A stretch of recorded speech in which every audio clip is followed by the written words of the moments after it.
आज हम लोग पढ़ेंगे कक्षा 4 हिंदी व्याकरण में पत्र लेखन। तो हमारे जो पत्र होते हैं वो दो प्रकार के होते हैं, जो कि होते हैं औपचारिक पत्र और अनौपचारिक पत्र। तो देखिए, औपचारिक पत्र जिनको कि हम बाहरी पत्र भी कहते हैं, ये वो पत्र मतलब ये वो चिट्ठियां होती हैं जो कि किसी सरकारी कार्यालय में हमें मतलब कोई चिट्ठी देनी है तो लिखेंगे, बैंक में देनी है तो लिखेंगे, मतलब कोई भी हमारा काम से जुड़ा हुआ कोई भी पत्र होता है तो वो हमारे औपचारिक पत्र या फिर बाहरी पत्र कहलाते हैं। तो चलिए पहले हम लोग औपचारिक पत्र कैसे लिखते हैं इसको सीख लेते हैं। तो ये रहा हमारा औपचारिक पत्र और इस पत्र में आप लोग 2 दिन की छुट्टी की मांग कर रहे हो। मतलब ये है कि ये पत्र आप अपने स्कूल में अपने क्लास टीचर को दे रहे हो और उनसे 2 दिन की छुट्टी की मांग कर रहे हो। तो पहली चीज हमेशा ध्यान देना कि जो पत्र होते हैं भले ही औपचारिक हो चाहे अनौपचारिक हो, जैसे भी पत्र हो, उनकी शुरुआत हमेशा बाएं ओर से होती है।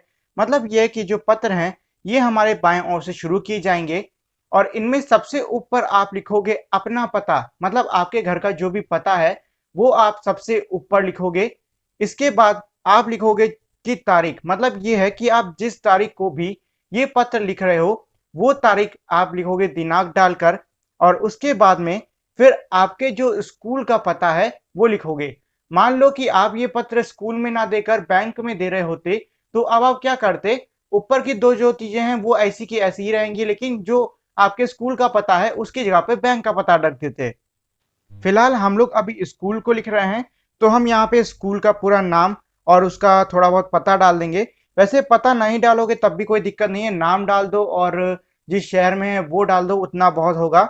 और उसके बाद आता है हमारा विषय। अब देखिए, विषय हम कैसे ढूंढें या फिर कैसे लिखें। तो मैंने आपको बताया था शुरुआत में कि ये जो पत्र है ये आप अपने क्लास टीचर के लिए लिख रहे हो और उनसे 2 दिन की छुट्टी की मांग कर रहे हो। तो आपका जो विषय है वो यही होने वाला है कि 2 दिन का अवकाश। तो विषय में आप ये लिख सकते हो कि 2 दिन के अवकाश के लिए पत्र। ठीक है, तो ये हो गया आपका विषय। इसके बाद में आप लिखोगे प्रधान अध्यापक महोदय। प्रधान अध्यापक हम लोग क्लास टीचर को हिंदी में कहते हैं, तो प्रधान अध्यापक महोदय। अब इसके बाद में नीचे आपको आपकी जो भी मांगे हैं, मतलब जो भी आप अपने अध्यापक से कहना चाहते हो वो सब नीचे लिखोगे। एक चीज ध्यान देना कि हम जब नीचे का ये पूरा अपनी मांगे आगे लिखते हैं तो इनको इन सबको हम जितना हो सके उतना इज्जत के साथ में लिखेंगे। ठीक है, तो इसकी शुरुआत करेंगे निम्र निवेदन है कि। अब देखिए, ये जो शब्द होता है निम्र निवेदन, इसका मतलब होता है कि आप किसी से प्रार्थना कर रहे हो, मतलब आप किसी से रिक्वेस्ट कर रहे हो।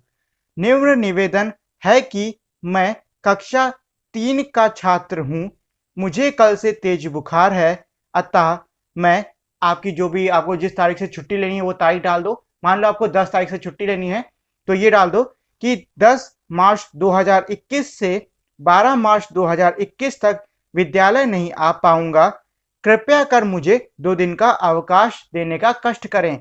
तो देखिए, अब हमने क्या लिखा ऊपर कि हमने ये लिखा है कि हमें 2 दिन की छुट्टी चाहिए और हमने काफी इज्जत के साथ में लिखा है। तो इस तरीके से आपको जो ये है आपकी मांगे वो रखनी है। और इसके लिखने के बाद में अब आप क्या करोगे कि नीचे की तरफ बाएं ओर की तरफ ही आप लिखोगे धन्यवाद, मतलब पत्र जिसके लिए लिख रहे हो उसके लिए लिख रहे हो धन्यवाद। और उसके बाद आप ये लिख सकते हो कि आपका प्रिय छात्र या फिर आपका आज्ञाकारी छात्र, जो चाहे वो लिख लो और फिर आपका नाम आएगा। तो ये तो हो गया औपचारिक पत्र लिखने का एक तरीका। अब देखिए, क्या है कि कई किताबों में आपको औपचारिक पत्र लिखने का एक अलग तरीका दिया होता है। तो चलिए मैं आपको वो भी पढ़ा देता हूँ, समझा देता हूँ। तो चलिए इस तरीके को भी हम लोग पत्र की मदद से सीख लेते हैं। और ये जो पत्र है ये भी 2 दिन के अवकाश पर लिखा जा रहा है प्रधानाचार्य को, यानी कि आपके स्कूल के जो प्रिंसिपल हैं उनको। तो इस पत्र की शुरुआत में सबसे पहले हम लोग लिखेंगे सेवा में। और ये जो सेवा में लिखा जाएगा ये हमारे पन्ने के बाएं ओर, यानी कि आपके पेज का जो लेफ्ट साइड है उस पे आप लिखोगे। तो सबसे ऊपर आप लिखोगे सेवा में और जहां पर में आ रहा है, में के बाद में आपको कॉमा लगाना है और नई लाइन में, मतलब उसके नीचे वाली लाइन में जहां पर आपने कॉमा लगाया था जस्ट उसी के बाद से आपको लिखना है प्रधानाचार्य महोदय। क्योंकि आप अपने स्कूल के प्रिंसिपल को दे रहे हो। अगर क्लास टीचर को दे रहे होते तो यहाँ पर प्रधानाचार्य महोदय नहीं होता, बल्कि कक्षा अध्यक्ष लिख सकते थे। अब इसके बाद में जब प्रधानाचार्य महोदय हो जाएगा तो आपको प्रधानाचार्य महोदय के आखिरी में भी ऐसा ही एक कॉमा, जिसको कि हम अल्प विराम भी कहते हैं, तो आपको अल्प विराम लगाना है। और फिर नीचे जो आपके स्कूल का नाम है, जो कि मैंने इसमें लिखा है आ अंगा स्कूल, तो आपको वो डाल देना है। फिर स्कूल के बाद में एक और अल्प विराम, और उसी के जस्ट नीचे जहां पर आपका स्कूल है, जैसे कि यहाँ मैंने लिख दिया गोमती नगर लखनऊ, तो जहां पर भी आपका स्कूल है वो आपको लिख देना है। और ये करने के बाद में आपको एक लाइन छोड़ के एक नई लाइन से आपके बाएं ओर से ही शुरुआत करनी है। ये लिखना है विषय। विषय के बाद में जो आपका विषय है, जैसे कि मैंने कहा था कि 2 दिन के अवकाश पे पत्र है, तो वही हम विषय लिख देते हैं 2 दिन के अवकाश हेतु पत्र। अब आपने विषय लिख लिया। विषय के बाद में आपको फिर से एक लाइन छोड़कर एक नई लाइन में लिखना होगा महोदय, और महोदय को खत्म करने के बाद में इसके बाद में आपको एक अल्प विराम लगाना है। अब एक नई लाइन से जहां पे आपने अल्प विराम लगाया है उसके आगे से लिखना शुरू करना है। तो देखो, इसको आप ऐसे लिख सकते हो, सविनय निवेदन यह है कि मैं आपके विद्यालय के कक्षा, जो भी आपकी कक्षा है 1 2 3 4 वो लिख दो, का विद्यार्थी हूं और मुझे कल रात से बुखार आ रहा है, जिसके कारण मैं दिनांक, मतलब आप जिस दिन से छुट्टी लेना चाह रहे हो उस दिन की डेट लिख दो से, और अब आपको उस दिन की डेट लिखनी है जब तक आपको छुट्टी लेनी है, तक स्कूल नहीं आ सकूंगा। फिर नई लाइन से लिख दो थोड़ी जगह छोड़ के, अतः मेरा आपसे विनम्र निवेदन है कि आप मुझे 2 दिन का अवकाश प्रदान करने की कृपा करें। और इसी के साथ में हमारा जो पत्र का वो था, मतलब पूरा लिखने वाला कंटेंट, वो खत्म हो गया। अब इसके बाद में आपको जहां पे आपका लेटर खत्म हुआ है उसके नीचे, मतलब उसके जस्ट नीचे वाली लाइन में आपको बाएं ओर धन्यवाद लिखना है, और धन्यवाद के ही नीचे आप जिस तारीख को ये पत्र लिख रहे हो वो तारीख लिखनी है। और आपको अब जहां पे आपने तारीख लिखी है उसी लाइन में आपको दाएं ओर लिखना है आपका आज्ञाकारी शिष्य, उसके नीचे आपका नाम, आपकी जो कक्षा है और आपका जो रोल नंबर है। तो ये है हमारा दूसरा तरीका औपचारिक पत्र लिखने का। तो ये मैंने आपको इसमें 2 तरीके पढ़ा दिए हैं। आपके सिलेबस में जो भी तरीका है आप वो तरीका आजमा सकते हो। वैसे तो दोनों ही तरीके सही हैं, आप चाहो तो दोनों को ही पढ़ लो। तो ये था हमारा औपचारिक पत्र का पूरा मेथड, मतलब औपचारिक पत्र कैसे लिखते हैं। अगर आपको ये समझ में नहीं आया है तो वीडियो को थोड़ा आगे ले जाके फिर से देख लो, समझ में आ जाएगा। चलिए अब हम लोग अनौपचारिक पत्र पढ़ लेते हैं।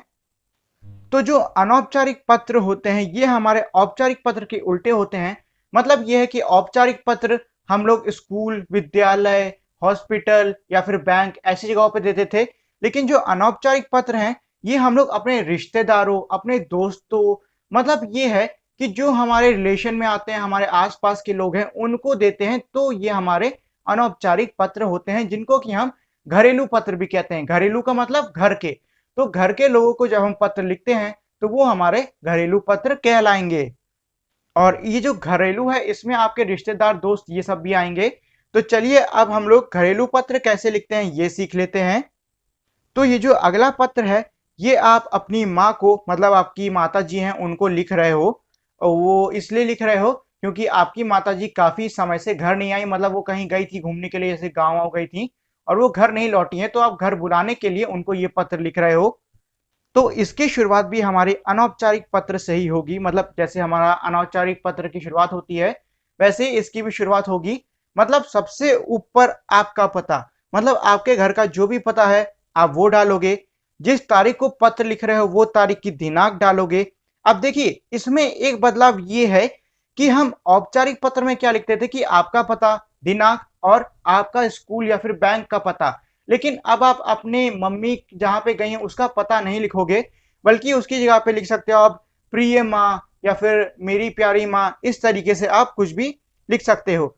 तो इसमें आपको क्या लिखना है, सबसे पहले अपना पता, फिर दिनांक, उसके बाद में प्रिय माँ, उसके बाद सादर प्रणाम, मतलब इज्जत के साथ में आप प्रणाम लिख कर रहे हो तो वो आप लिख सकते हो सादर प्रणाम। और उसके बाद में आप पहले देखो आप क्या करोगे कि पहले आप अपनी हालचाल बताओगे। मतलब पहले आप अपना, सीधी सी बात है, अपनी मम्मी या किसी से बात कर रहे होते हो तो पहले अपना हालचाल बताते हो कि नहीं बताते हो? तो वैसे ही आप पहले अपना हालचाल बताओगे कि हम सब कुशल हैं, मतलब मैं और मेरे परिवार में सब लोग, मतलब घर में जितने भी लोग हैं सब के सब सही हैं। आशा है आप भी कुशल होगे। मतलब ये है कि मुझे पूरी उम्मीद है कि जिस तरीके से हम लोग अच्छे हैं वैसे आप भी अच्छी होगी। माता जी या फिर माँ या फिर मम्मी, जो भी लिखना है वो यहाँ पे लिख देना। आपने कहा था कि आप जल्द ही गांव से वापस आ जाओगी। मतलब ये है कि आप कह रहे हो कि आपकी मम्मी ने आपसे बोला था कि आप जल्दी वापस आ जाओगी। आज मार्च शुरू हो गई है, मतलब अब जो है मार्च शुरू हो चुका है। मार्च का 3 तारीख हो गई है, 3 या 10 तारीख हो गई है और फरवरी हमारा पूरा जो महीना है वो बीत गया था। आपने कहा था कि आप फरवरी में आ जाओगे लेकिन नहीं आए। मतलब ये है कि आप पूछोगे कि आप कब तक आने वाले हो। उसके बाद में आप कहोगे कि आपको ये उम्मीद है या फिर आप ये चाहते हो कि आपकी जो मम्मी है वो जल्द से जल्द घर आ जाए। और उसके बाद में फिर आप लिख सकते हो कि मम्मी जी को प्रणाम या फिर माता को प्रणाम, मतलब ऐसे ही प्रणाम प्रणाम कह के, और फिर आपका बेटा या फिर आपकी बेटी और आपका जो नाम है आपको वो लिख देना है। तो ये तो थे हमारे मेथड, औपचारिक और अनौपचारिक पत्रों को लिखने का। अब देखिए, मैंने दोनों ही पत्रों को आसान से आसान भाषा में समझाने की पूरी कोशिश करी है। अगर आपको ये पत्र समझ में नहीं आए तो आप मुझे कमेंट कर देना, मैं आपका फिर से एक वीडियो अलग से बना के दे दूंगा और उसमें मैं आपको और डिटेल से कैसे पत्र लिखते हैं ये सिखा दूंगा। तो आज की क्लास के लिए इतना ही। और अगर आप लोगों ने अब तक मेरी इस वीडियो को लाइक और शेयर नहीं किया है तो इस वीडियो को लाइक और शेयर कर दें। साथ ही में मेरे चैनल को सब्सक्राइब करके बेल आइकन भी दबा दें जिससे कि आपको मेरे चैनल के सारे अपडेट सबसे पहले मिल सकें। और अगर आपको मेरी किसी भी वीडियो को लेकर कोई भी सवाल होता है तो उसको आप मुझे कमेंट सेक्शन में लिखकर पूछ सकते हो। तो अब हम लोग मिलेंगे हमारी अगली वीडियो में, तब तक के लिए नमस्कार।